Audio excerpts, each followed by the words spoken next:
All right, here we go. Welcome in. You're watching Philadelphia 76ers now live here on Chat Sports. Hope everybody out there is having a fantastic Wednesday. And because the channel continues to remain hot and because of all of your support, we're going live once again. And there is a lot to talk about on the program today. A lot of new information and new reports on the James Harden front. According to Jake Fischer, Yahoo Sports, Harden, as of right now, is expected to report the Sixers training camp if he does not get dealt, which pretty much means that as of right now, not going to hold out. And I don't think that James Harden has a lot of leverage here. He has 1 year remaining on that player option, and if he comes into camp overweight, he doesn't produce, no team after this year is going to give him any money.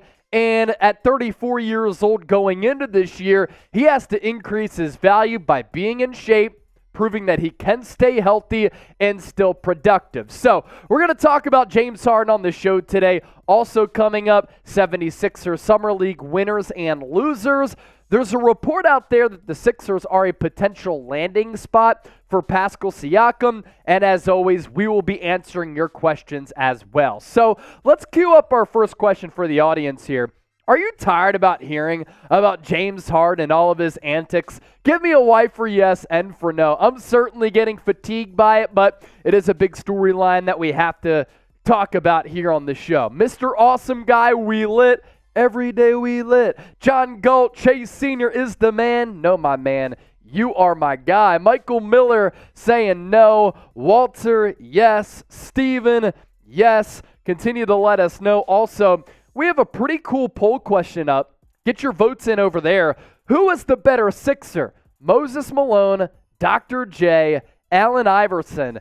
56% of the votes going with the Dr. J, Julius Irving. Continue to get those votes in. Steven saying yes. John Jackson, yes. And John Galt saying, Dr. J, it ain't even close. So here's the latest with Harden furthermore.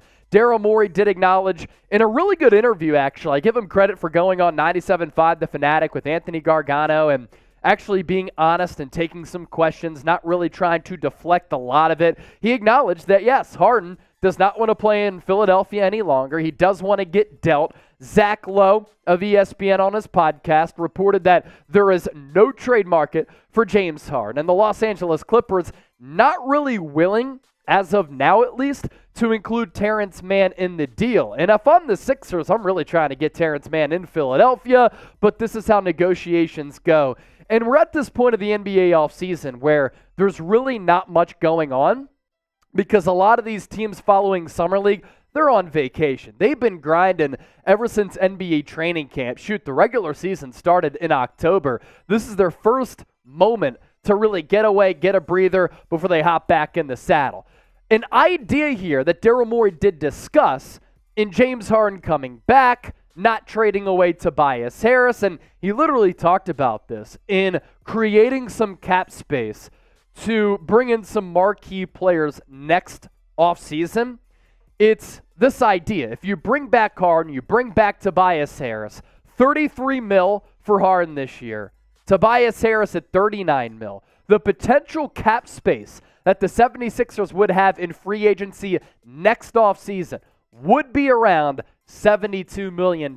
You still have Embiid in his early 30s at that point. If Maxey makes another leap, could another superstar come to the Sixers?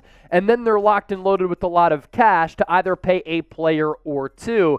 That's also why, according to Morey, that the Sixers have not given Tyrese Maxey that extension, because they want to open up another max slot, and then with the new CBA, there are those apron regulations that are in play as well. I'll tell you this, whatever happens with the Sixers, if they trade Harden, if they keep him, if they trade Tobias Harris, they keep him, whatever moves they make, we're going to cover it here on the show because that's what we do. Make sure you lock us in, subscribe. We are closing in on 12,000 subscribers, and we have you covered every step of this Sixers off season. So it's youtube.com/76erstv, or even easier for you, just lock us in by hitting that subscribe button that you see right below me.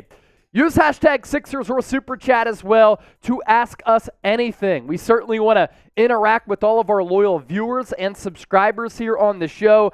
If you have a comment, you have a question, You just want to get on the program and guaranteed to do so. Hashtag Sixers, better yet, Super Chat, because if you send us in a Super Chat, you skip the line, and we will answer your questions first. And as we always like to do, we're all about audience interaction. We're all about hanging out, having a good time, also being very, very informative. So here's our Super Chat menu today. You send us in 5. I'll sing the 1, 2, 3, 4, 5, Sixers song. That's the theme song. Let's rock with it. $10, I will crack a beer. Have it right here. 20, I will do 20 push-ups for $20. 50 for a beer bong, 100 for a shotgun or a freedom funnel. If you want to donate to the show, be kind. Sending us in some tips and donations. We're, of course, always down to have a grand time here on the show as well. And shout out to our guy Mojo, loyal viewer of the program. He brought this up the other day. The Super Chat menu gauntlet. He said, how much would it cost to do a Super Chat menu gauntlet? For $200, I will do everything on the Super Chat menu one step at a time, and that'll be incredible. Marshall Green, host the New York Knicks Now. What's good, Brody? Can you hear me? I got you now. Got me now. So Ian Begley is reporting that following Joel Embiid's, I don't know if we already got this, so I just wanted to hop on here. No, you're good. Ian Begley, who covers the Knicks for SNY, is reporting that Daryl Morey and Joel Embiid sat down after those comments with Maverick Carter, and Embiid told him that he wants to remain a Sixer. Yeah, that's what he said. Yeah. There we go. No Knicks trade this offseason. That's the update. Yeah, obviously Marshall, who's the host of our Knicks channel, he's been covering the Embiid story because the New York Post has been all over that Embiid is kind of the apple of the Knicks' eye, and they've been saving some of these assets, whether it be draft picks or player capital. So they're holding out hope that maybe Embiid demands a trade, and if that's the case, then the Knicks would be all in. Of course, his former agent, Leon Rose, is now helping to run basketball operations for New York. John Galt, Chase, are you still in your unbroken streak of running every day? So I got to 300 days on my running streak, John Galt. I had this bad patella tendonitis, but I'm back on my running streak after I had to take a little bit of a break to try to ease up on the knee,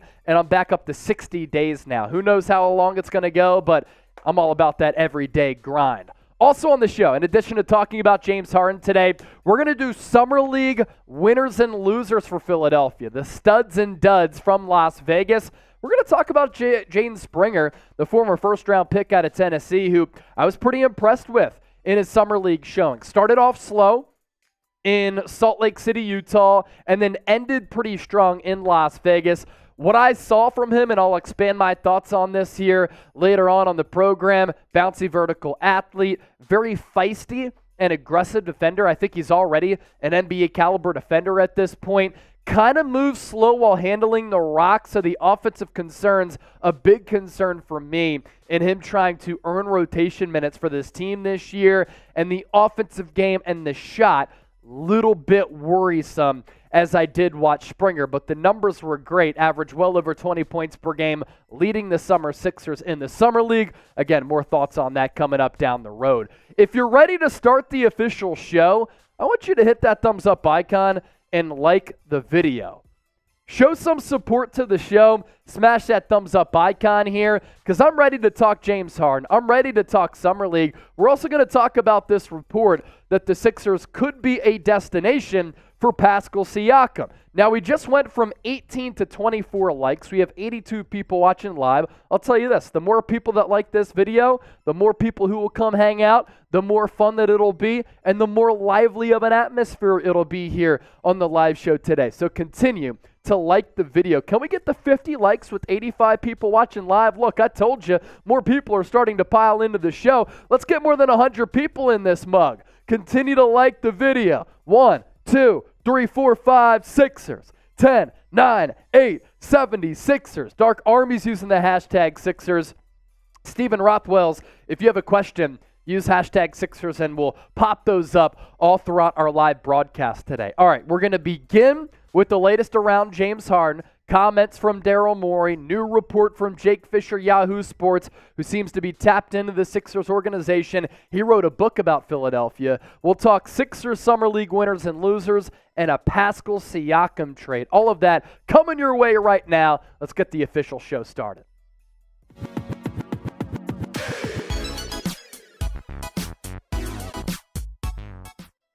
All right, let's get into it. We have a new James Harden update from Jake Fischer of Yahoo Sports. Also, Daryl Morey had an interview with Anthony Gargano of 97.5 The Fanatic yesterday and unveiled and confirmed that, yes, James Harden does want to get traded. He also took a peek into the Sixers' plans in the 2024 offseason. We're breaking it down here on Philadelphia 76ers Now. I'm Chase Sr. Appreciate all of you for joining us. Let's first start off with this poll question for the audience because I'm fatigued by all of these James Harden updates. And we're at this point of the offseason where executives, players, these organizations in general across the NBA have been grinding ever since the preseason, ever since training camp. The regular season started at the back end of October.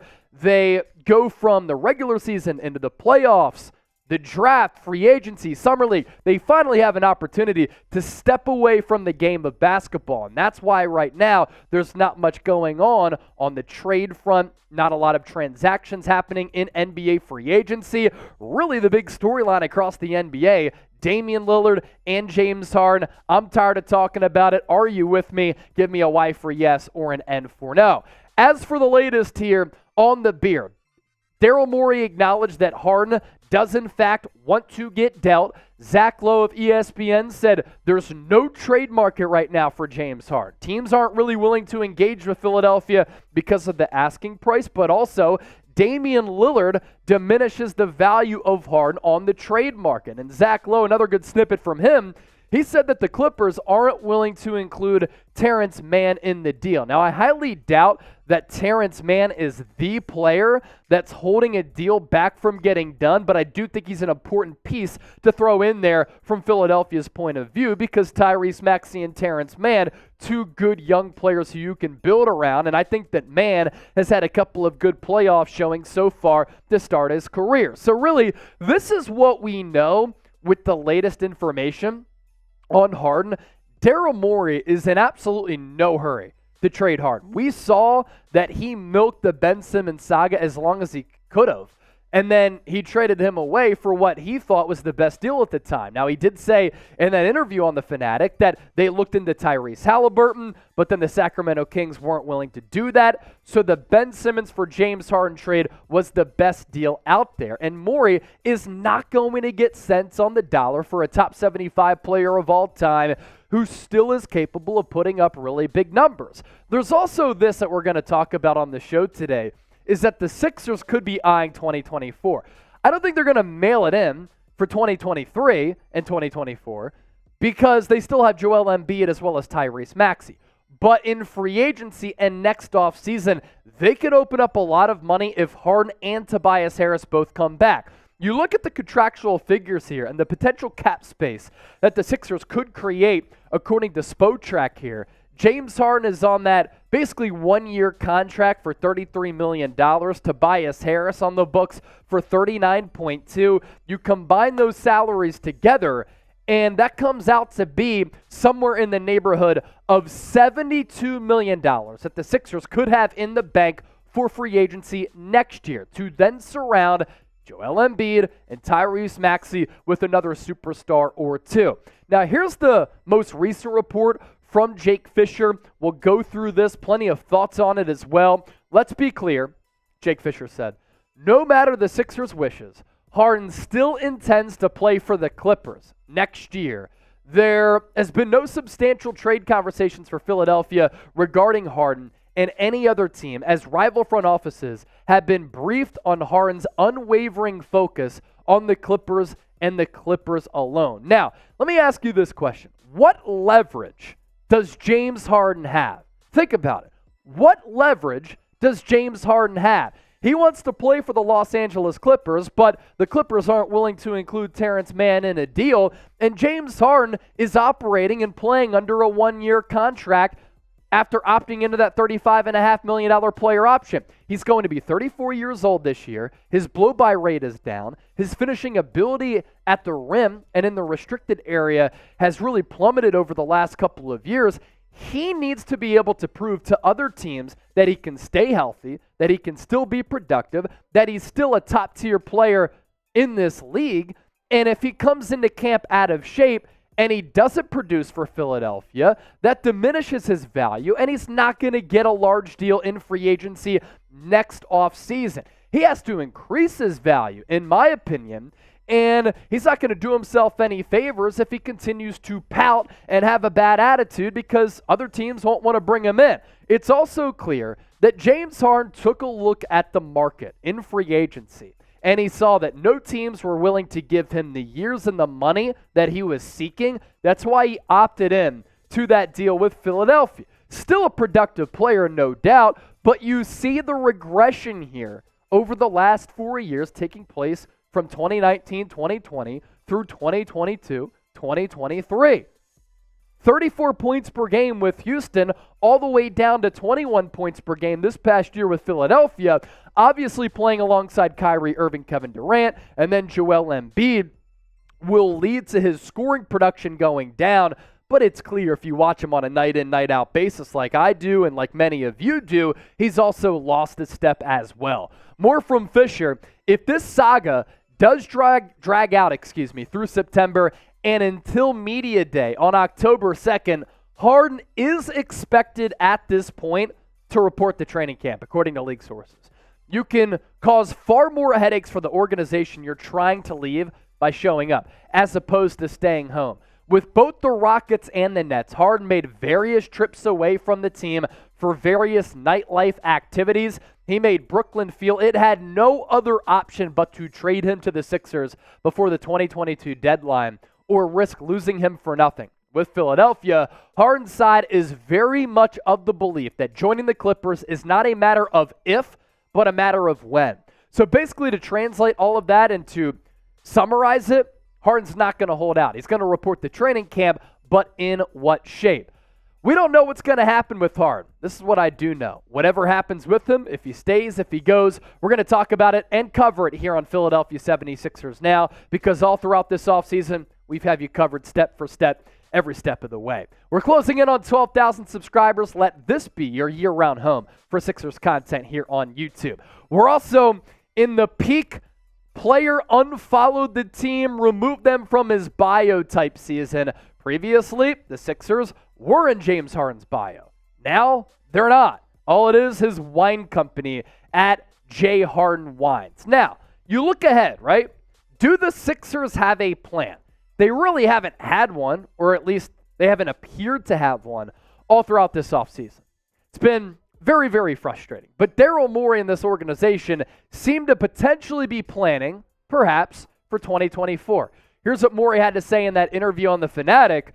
What we're attempting to do is to have the best team possible this year, but also have the ability that if we get into a next season situation, to be a very unique team with the most cap room of a team that's as good as us. That's a very unique situation to have. And we talked about the cap space earlier. North of $70 million. Now, the Philadelphia 76ers did not give Tyrese Maxey an extension this offseason and plan on not giving him an extension until next year so that they can open up another max slot to use that money as well as the money that could free up from Harden and Tobias Harris. And Daryl Morey also said that Maxey is going to be a cornerstone player for this organization for a really long time. I agree with that sentiment. I think that Maxey can be a very elite player in this league, and I think that he's shown that right now he already has borderline all-star potential. We've seen the growth at hand right in front of our very eyes in his first 3 years in the NBA. You know, he gets drafted out of Kentucky, 8 points per game, 46% from the deck, 30% from three. Then he doubles that production in year two. And then this past year it was really, really good. It was weird how Doc Rivers tried to experiment with him coming in off the bench. He's clearly at his best and more comfortable as a starter. And that's a big reason why he really turned it on after the All-Star break. 20 points per game, 48% from the floor, and 43% from three-point range. Also, one of the more efficient offensive players on catch-and-shoots, pull-up threes, and finishing within 10 feet. So you look at the numbers here from Tyrese Maxey, and you see the growth. You see the development.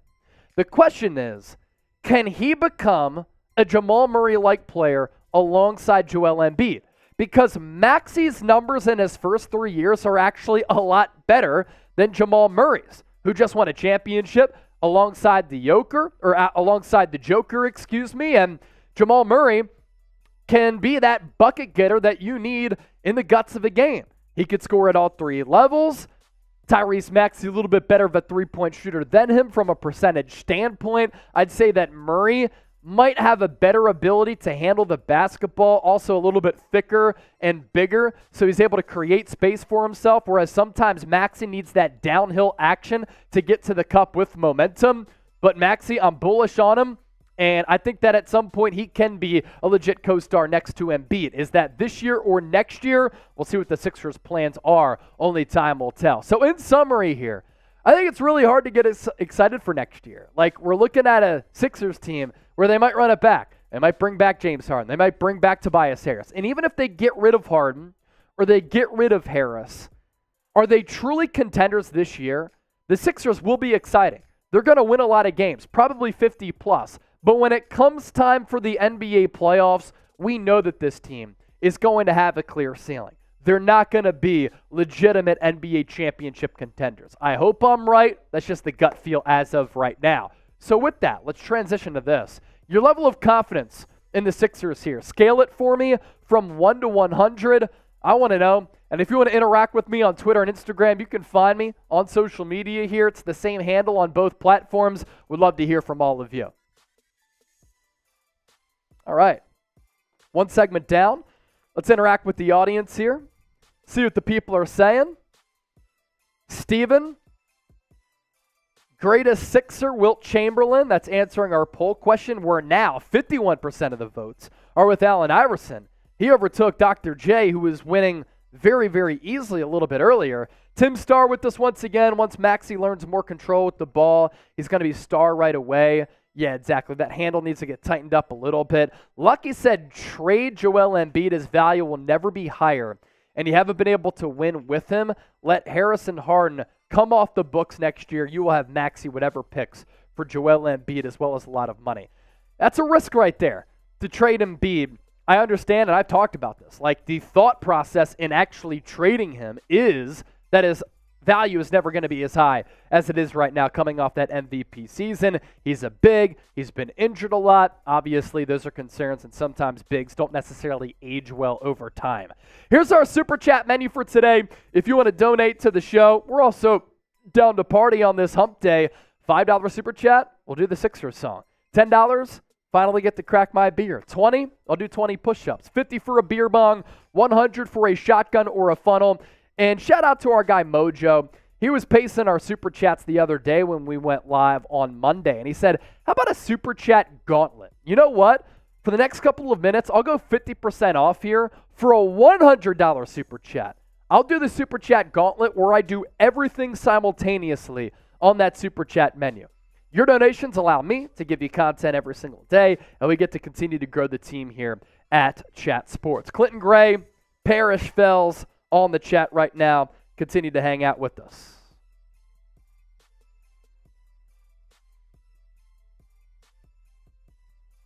Coming up next, Summer League winners and losers.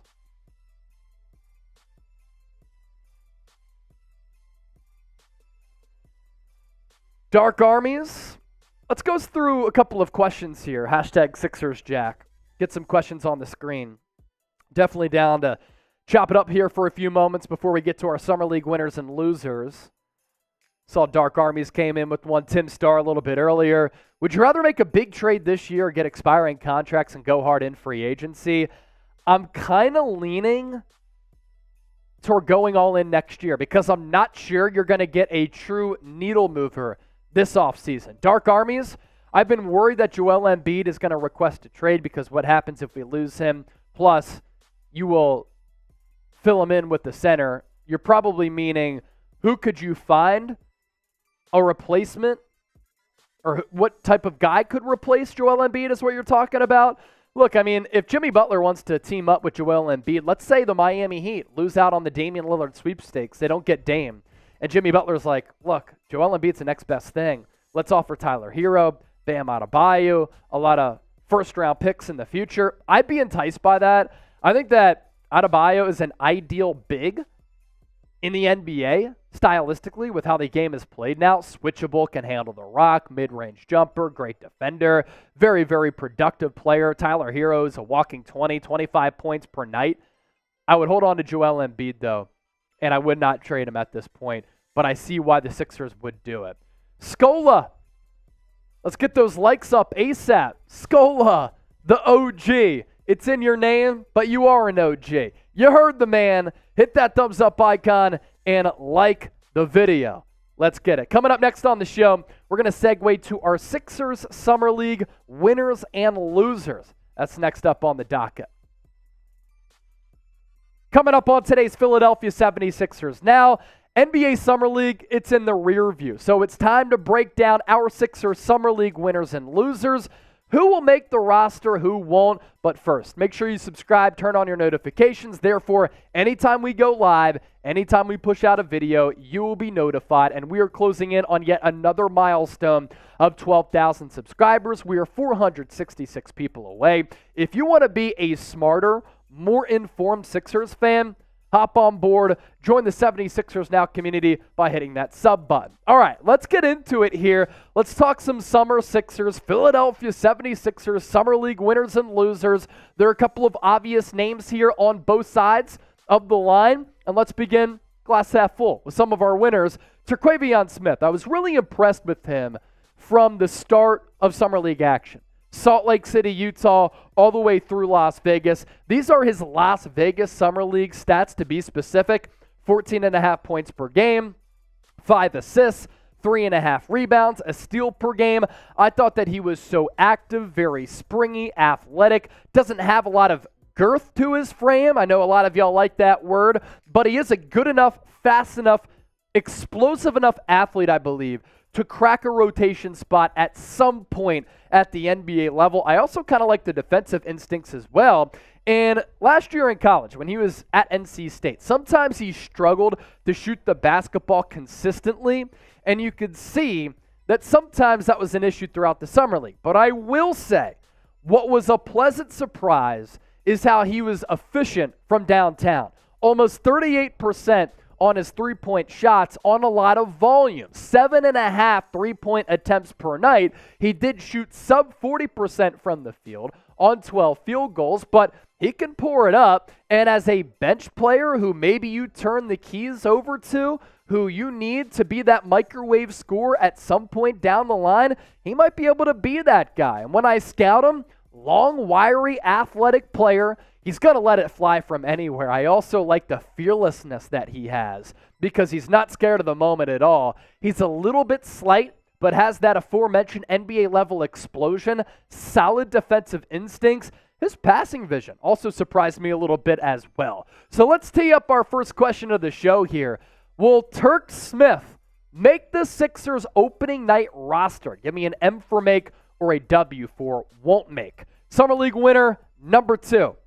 Jaden Springer. I've never been a massive fan of Jaden Springer. I didn't love the pick at the time when the Sixers took him out of Tennessee because I had big questions about the offensive game. He was able to really impress me in Las Vegas. A little bit of a slow start in Utah. He turned it on in the desert. 22 points per game. Those numbers leading the Summer Sixers. 2 assists. Almost 3 steals per night. That's going to be his calling card if he's going to earn steady rotation minutes. He has to be an elite defensive player, and that's the potential that he has. He also, surprisingly, given his lack of size, averaged more than a block per night as well. Shooting numbers, offensive game.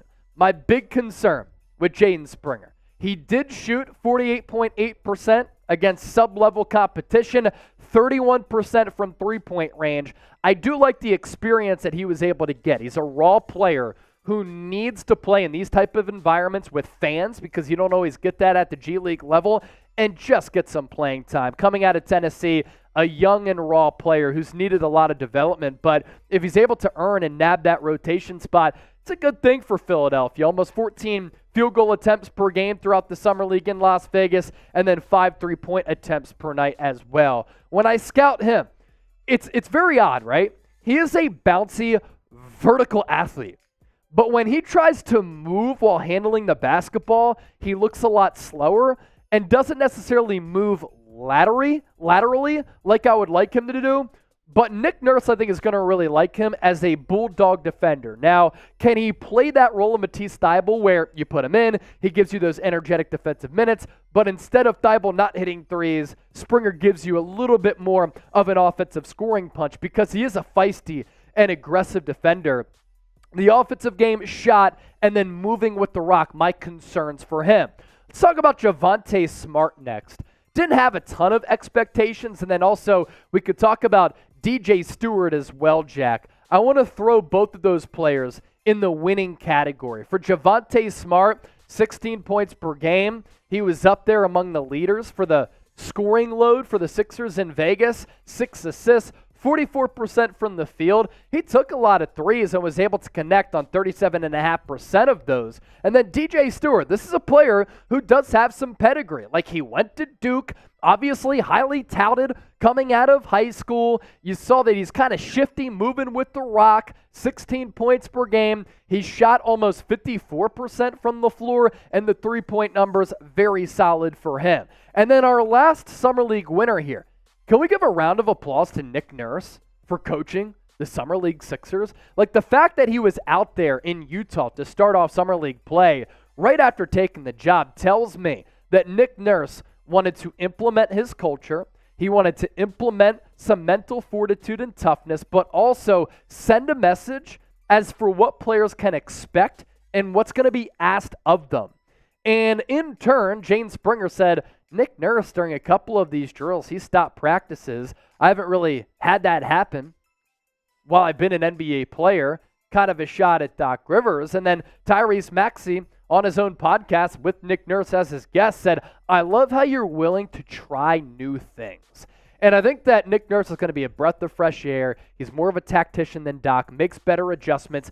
Can he be better with player development? And can he be a big part of the Sixers finally getting over that second-round hump that they haven't been able to maneuver over since 2001? So those right there are our winners. We're going to get to our losers here in just a moment. But first, who is your Sixers Summer League winner? Which player impressed you the most? Drop me a name down below in the comment section. This deal continues to be fantastic thanks to our friends at Fanatics. The Sixers t-shirt shorts combo was $60, on sale for $33. Support your squad. Get a good deal. Look fresh in the process at chatsports.com/76ers combo. Summer League losers. Yeah, I'm going there. Filip Petrusev. Yes, he was able to earn a standard NBA contract. That's the good news. But when I watch him, those are really my takeaways. I also didn't like how he only played 2 games in Las Vegas where the competition was a little bit better than in Salt Lake City.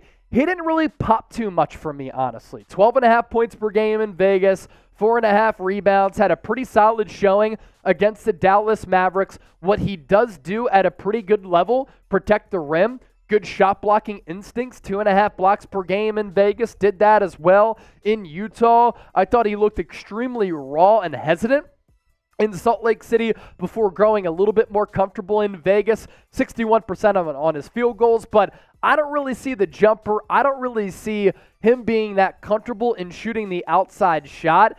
And there's going to be a logjam at center, at least as of right now, for Philadelphia. You have Joel Embiid, Mo Bamba, Paul Reed, Montrezl Harrell, and Filip Petrusev in that front court. Paul Reed could play the 4. Montrezl Harrell can play the 4. But still, point here still stands that you have a little bit of a loaded cast trying to compete for some of those center minutes, and I'm not sure how much Filip Petrusev is actually going to be able to play. Hope he proves me wrong, though. Summer League loser number 2, Ricky Council IV. Ricky Council came into the Summer League as one of the more hyped players. He's a fantastic athlete. If you were on the Sixers roster this year, he might be the best athlete on the team. But the jump shot just isn't there yet. I would like to see him play a lot because he needs it and develop that jump shot and develop his overall game in the G League with the Delaware Bluecoats if the Sixers are able to hold on to him. And then Maker. A lot of people coming out of high school thought that this guy was going to be an excellent player. Thon Maker, his brother. He just didn't do anything that really impressed me all that much. He's become a player who has name value, but not a lot of value as a basketball player. There's always one. Who disappointed you the most during Sixers Summer League? Once again, we want your feedback down in the comments section. We appreciate you for watching. And don't forget to subscribe for year-round Sixers content. Let's give some shout-outs here. One segment left. We're going to talk Pascal Siakam. In the meantime, we can chop it up with the homies. Philly Rich, answering our poll question, the best Sixer ever or the better Sixer? I could have thrown Wilt Chamberlain in here. I could have put Charles Barkley. I could have put Joel Embiid. Only so many options, though. 50% of the votes with Allen Iverson, 41% with Dr. J, 9% for Moses. You're sleeping on him. Check out his numbers in the 1983 finals. He was unbelievable. Let's see. Stephen Rothwell said, all those centers are trade bait. That's pretty funny. Outside of Joel Embiid, of course, probably, right? But I'm not sure how much value they have either. Bird Gang Tommy. What's good, Tommy Velasquez? Let's go Sixers. Real one roll call. Real one roll call. Steven, Wilt won world championships. Yes, he did. He did. I just threw up those three names because then it gets into a very tricky argument with only so many options that I could put on the poll. Super chat menu for today. If you want to support the show, send us in a tip, send us in a donation. We're always down to have a good time. $5, I'll do the Sixers song. $10, crack a beer. $20 for some push-ups. $50 for a beer bong. $100 for a shotgun or a freedom funnel. Limited time only. Mojo, where you at? I'll do the super chat gauntlet. All of those things. If we get a $100 super chat consecutively, and it'd be tough to get through, but you can't be scared out on these YouTube streets. Coming up with our final segment here, the Sixers landed as a destination, or named as a destination for Pascal Siakam. What'd you say? If anybody wants to send in a question, throw up that weigh-in too, Jack, if you want. On the back end of this segment, I'm down to answer some of your questions, so use hashtag Sixers or Super Chat to ask us anything. Philly Rich, Bill Plaschke, LA Times, has just written a bombshell article stating that the Clippers must trade for James Harden. This puts pressure on the Clippers to do something now. I haven't seen that article, but whether it happened or not, interesting. I think that they could use James Harden as a guy who can pressure the rim. They need a player who can initiate the offense because they've lacked that with Paul George and Kawhi Leonard on that roster. Matthew Schweitzer. Yeah, what's up? I don't think... Hello. Sorry. I don't think I would classify like a column as like a bombshell article, but it definitely, people are definitely talking. I think like the Harden stuff is very interesting, and we'll see what happens. I see what you're saying. Yeah, I'm looking it up right now. It is a column. Jack makes note of that. And the title, It's Now or Never for the Clippers. They must trade for James Harden. I'm sure some LA folks would be excited about that. James Harden grew up in the Los Angeles area. So, all right, if you want to get featured on the show, follow these rules. Use the hashtag Sixers or send us in a super chat to ask me anything, and we'll answer your questions here on the program. We're going to round out with our final segment, talking about this report about the Sixers being mentioned as a potential landing spot for Pascal Siakam. So a lot of you have had some great things to say today. Use the hashtag Sixers to get on the show. So we'll round out with that Siakam talk, and then if you want us to stay live, we'll stay live. If you want to send us in some super chats. Mojo, where you at? I'm down to do the super chat gauntlet. Can't be scared out here, Mojo. Lucky said Iverson would say all of them are better because he is that dude, but he would be fibbing. Yeah, Allen Iverson and Dr. J and Moses Malone. That's our poll question right now. Who's the better Sixer? 52% of the votes with Allen Iverson. I feel like that's kind of recency bias, and I'm there too. I didn't watch Dr. J, Moses Malone. I just know what they did from stories or looking at their numbers. Moses Malone in the 83 finals against the Lakers as the Sixers pulled off the sweep. One of the more dominant finals you'll ever see. And then Dr. J, obviously a tremendous player. Allen Iverson, as far as greatness, individual greatness, he might be number one. It's a good point.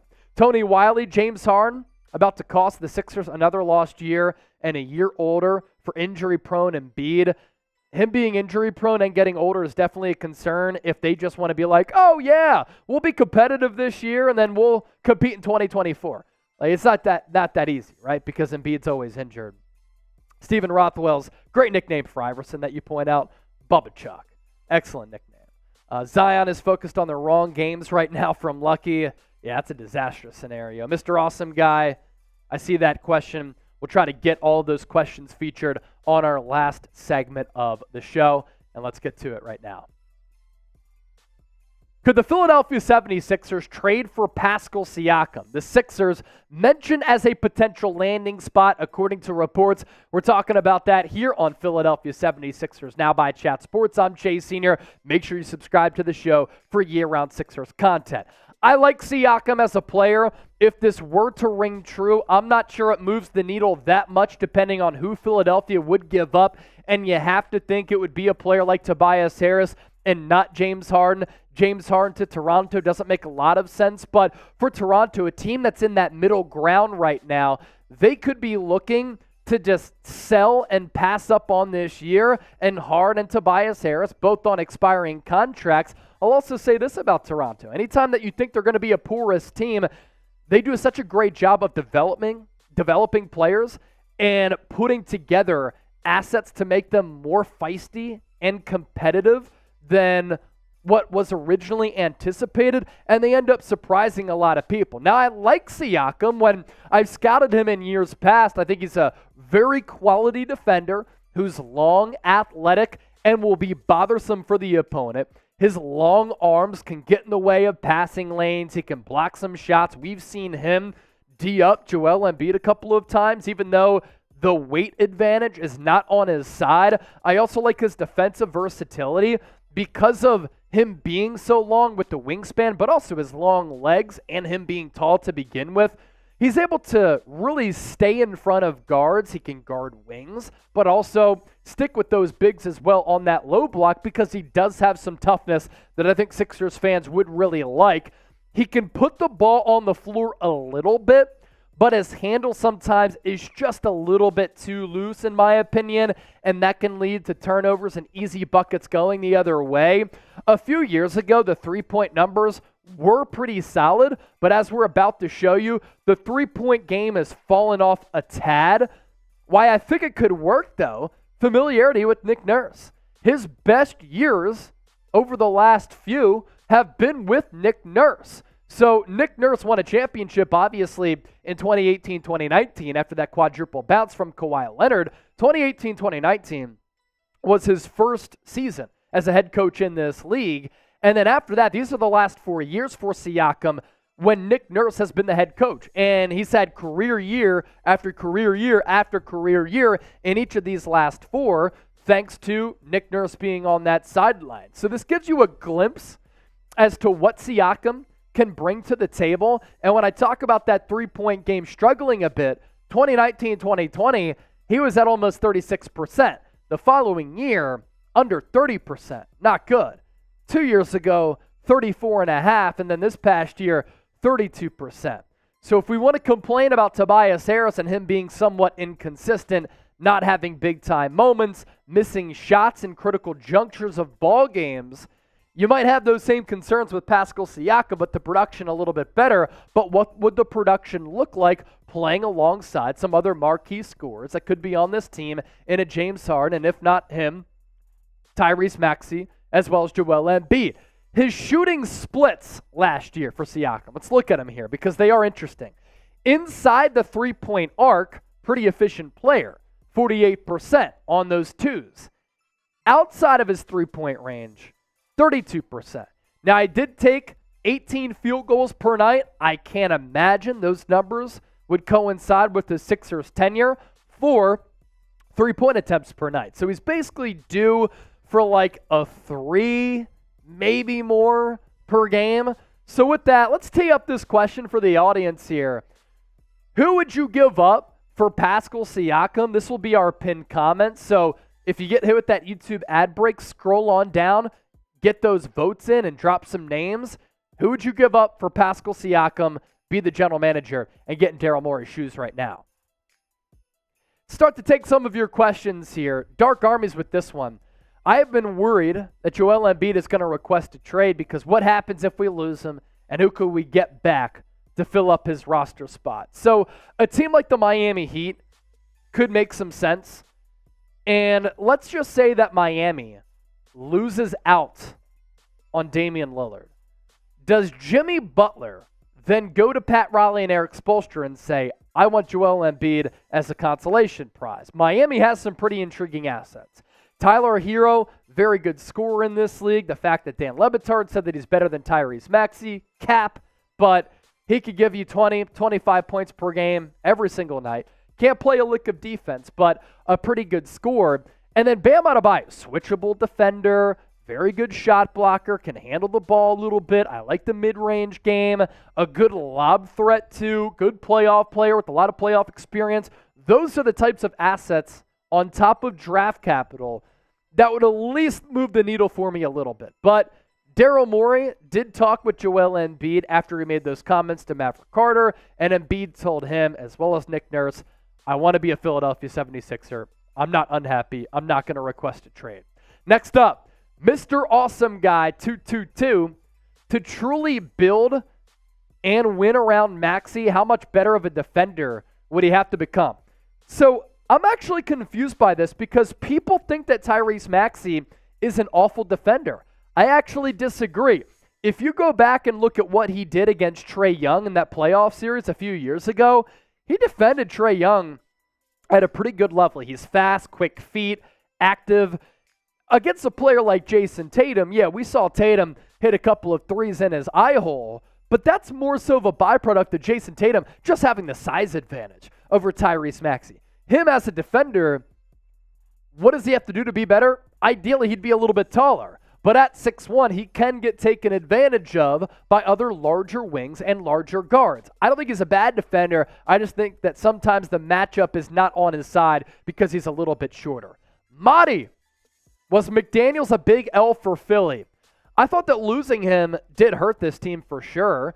You traded away what ended up being, the 33rd overall pick in this year's draft, as well as Matisse Thybulle. So you lost a pretty valuable draft pick where you could have gotten a good player who could have played for this team this year on a very affordable deal, as well as Matisse Thybulle. And then you lose those guys, and then you lose McDaniels as well, who I was confused as to why he was out of the playoff rotation. I thought he gave this team some pretty solid minutes. That comeback against the Milwaukee Bucks when Doc kind of sat Tobias Harris or was it PJ Tucker, Tobias Harris? One of those two. And McDaniels is on the floor. I thought that the Sixers played a pretty entertaining style of basketball. The three-point numbers, never that great, and that's a little bit of his downfall. But the Toronto Raptors are a smart organization, and they like to put together a lot of long, lengthy athletes. McDaniels fits that bill. And if they saw value in McDaniels, I think they think that he can be a solid rotation player. And just because you gave all that up for him, and you could have used that money elsewhere, it confused me. Also, this just really bothers me. The Sixers gave the same contract to Montrezl Harrell that the Sacramento Kings gave Nerlens Noel. And Nerlens Noel, by far and away, the better player than Montrezl Harrell, who I think is so far gone and cooked. Let's get to 12,000 subscribers right here on the show. We are 466 people away. Let's continue to grow this thing. Appreciate all of your support. Ryan Rowe, I am worried about 5 centers and developing more intangibles of starting Siakam and playing a balanced game, less turnovers, and a great defender. I'm kind of confused by the question. I highly doubt that the Sixers will have 5 centers on the opening night roster. I just don't see how it's feasible in today's NBA. Daryl Morey did clap back at somebody, a reporter, I believe, who was saying, Daryl, why are you bringing in all these centers? And Daryl tweeted back, why are you obsessed with centers? We're obsessed about centers because 5 centers on the team, when you have 15 roster spots, doesn't really make a lot of sense. For Siakam, he does have that balanced game, does turn it over a little bit, is a very solid defender though, Ryan. Tim Starr, would you rather make a big trade this year or get expiring contracts and go hard in free agency next year? At this point, I'm not sure what type of trade assets that you would be able to bring in. So then you look at next offseason when the free agency crop's a little bit better, and maybe you could get a better player via the trade market. And if you bring back Harden, you bring back Tobias Harris, that opens up about $70+ million next offseason for the Sixers to use at their disposal. That's a lot of money to try to surround Joel Embiid and Tyrese Maxey with. Dark Army's with another one. Do you think if the Sixers got rid of Tobias Harris and added Zion Williamson with Embiid and Harden and PJ Tucker and Maxey, do you like that lineup if you want to get rid of Tobias? I would take a chance on Zion Williamson. You're getting a young player with upside, and you're getting rid of Harris on an expiring deal. Would the New Orleans Pelicans ever take Harris for Zion unless they are just so tired of Zion barely playing, him reportedly not showing a lot of interest in developing a jump shot or a floater or doing the necessary things for him to be in shape? If they'd be willing to take Toby for Zion, yeah, I would try it out. The only issue is that Zion doesn't do anything to stretch the floor alongside Embiid. Sean, will the 76ers consider starting DeAnthony Melton if Harden is traded for a wing/other pieces? Does that slide Maxey to point guard? It would give you a dual backcourt of ball handlers, and I do think that depending on what happens, DeAnthony Melton is capable of starting, and that could definitely be an option. And I like Melton as a player. I think he's one of the top bench guards that you could have. Good two-way player, very good defender. He can create at least a little bit, has a solid three-point shot. Unfortunately, what was that? Game 6 and Game 7 grew a little bit cold against Boston, but I do like him. He's got that dog in him. Matthew, what about a Harden for DeRozan trade straight up? At this point, I would do it. I think that DeRozan would be a good fit in that backcourt with Maxey. I'm kind of just tired of Harden's personality, the Harden antics, and him just never taking accountability and him trying to pout his way out of 3 organizations now. Parrish Fells, what happened to Mac McClung? He's a cheap option. It couldn't hurt. Yeah, so Mac McClung, I think the point has become clear that a lot of teams don't think that he's an NBA player. Had an opportunity with the Lakers, had an opportunity with the Warriors, 2 well-run organizations, had an opportunity with the Sixers. He got his moment of fame in winning the dunk contest. I would give him a shot, maybe in preseason. I think he was some type of restricted free agent or something along those lines. But in the preseason, I want to see what the dude can do. Not a great defender, 3-point shot, really just okay. If you're still rocking with us, give me a real one down in the chat. That means that you made it this far, you like our content, and you're a fan of what we do, and you're a fan of the Sixers. Thanks for watching. It's 76ers Now by Chat Sports. All right. Anybody have anything else to say? 3 segments in the can. Another successful live show. Losing hope. F. Harden. Zion is like Shaq and Barkley. Had a baby. That's pretty funny, actually. Even Barkley said so. Barkley, always staying in the news. Before we hop on out of here, if you want us to stay live, we'll kick it. We'll stay live, but send us in a super chat. And we'll continue to chop it up with all Sixers fans out there. $5, Sixers chant. $10, crack a beer. 20 push-ups. 50 for a beer bong, 100 for a shotgun or a Freedom Funnel Jack. If you want to put up the 2-minute super chat shot clock, we can certainly do that. More than 100 people watching live. If you haven't subscribed, you ain't alive. Matt Croner is a real one. Mr. Awesome Guy, Maxey's defensive ceiling. I don't think that he's ever going to be an all-NBA caliber defender, but can he be a high-level defender against guards? Yeah, I think so.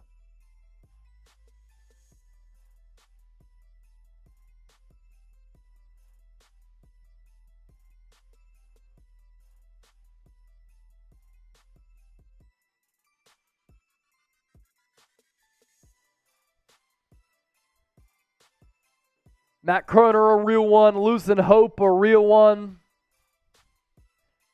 We're getting the 2-minute super chat shot clock ready. Dark Armies, you've been bringing the heat today. You're our commenter MVP.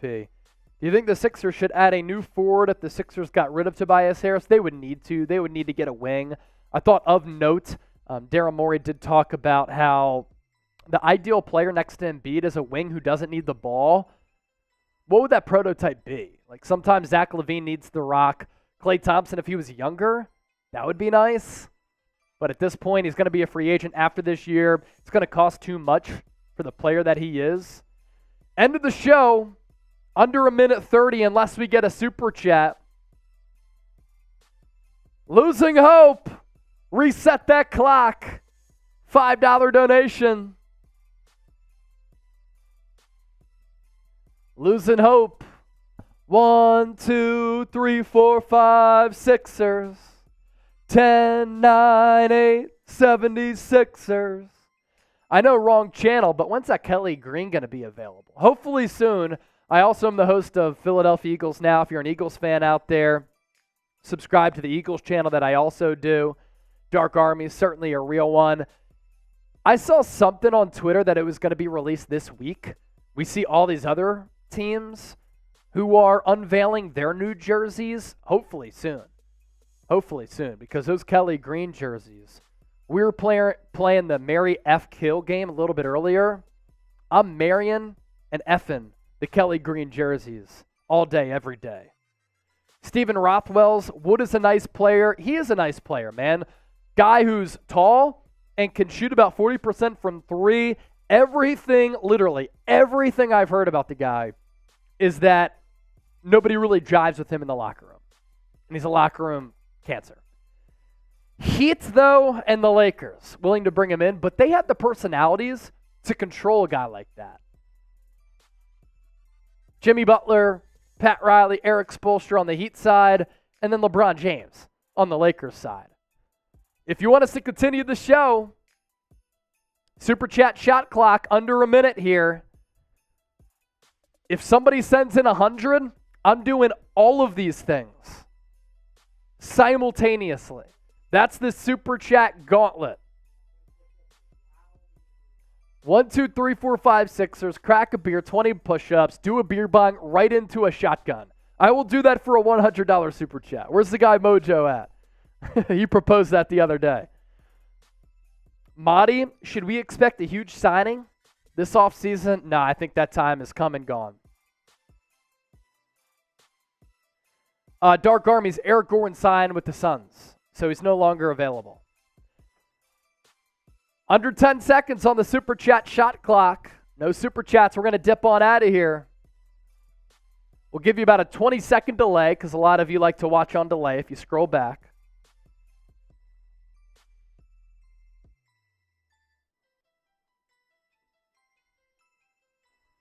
Losing hope. I want to get it for my birthday. It's coming up.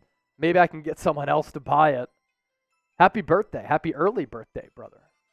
Happy early birthday. Yeah, Kelly Green would be fresh for the birthday, no doubt. All right, we're going to sign off. Thanks to everybody who tuned in today.